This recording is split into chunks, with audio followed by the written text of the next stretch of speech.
সংঘটিত কেনেকৈ হ'ল সেইটো সূত্ৰপাত আমি প্ৰথমতে গম নাপাওঁ হয়তো কিজানি চৌকাৰ পৰা হয়তো লাগিছে নেকি জুই চৌকাৰ পৰা হয়তো কিবা ফিৰিঙুটিৰ পৰা হয়তো জুইটোৰ সূত্ৰপাত হৈছে তাৰপিছত আপোনাৰ যেতিয়া নেকি জুই লাগি গ'ল লাগি যোৱাৰ পিছত পাকঘৰত আপোনাৰ গেছ চিলিণ্ডাৰ আছিল গেছ চিলিণ্ডাৰ প্ৰথমতে এইটো ঘৰৰ এটা ব্ৰাষ্ট হ'ল এটা ব্ৰাষ্ট হোৱাৰ পিছত জুই আৰু বাঢ়ি গ'ল বাঢ়ি যোৱাত মানে এটা এটা কৰি 3টা 4টা ঘৰত যেতিয়া জুই লাগি গ'ল তেতিয়া গোটেই গাঁৱৰ মানুহ আহি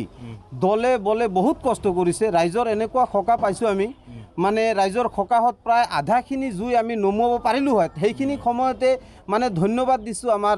এই কি জানো কয় CRP কেম্পৰ এই আপোনাৰ যেটো অগ্নি নিৰ্বাপক বাহিনীৰ গাড়ী এই গাড়ী দুখন ইয়াতে আহি উপস্থিত হৈছে দুখন গাড়ী উপস্থিত হৈ ইহঁতে লগে লগে মানে জুই নমুৱাত লাগি গৈছে বহুতখিনি প্ৰচেষ্টাত মানে বহুত কষ্ট কৰি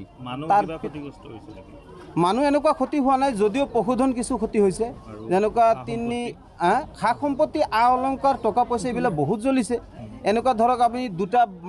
কি জানো কয় টকাৰ বান্দিলো পাইছোঁ আধা আধা জ্বলি গৈছে সোণৰ কিছুমান অলংকাৰ আছিল জ্বলিছে তাৰপিছত ঘৰৰ খা সামগ্ৰীৰ ভিতৰত ফ্ৰিজ আছিল আৰু ধৰক পালেং চকী এইবিলাক বহুত কিবা কিবি আছিল নথিপত্ৰতো গোটেই ডকুমেণ্টছ নাই বুলি ক'লেই হয় এইবিলাক গোটেই জ্বলি ছাৰখাৰ হৈ গৈছে একদম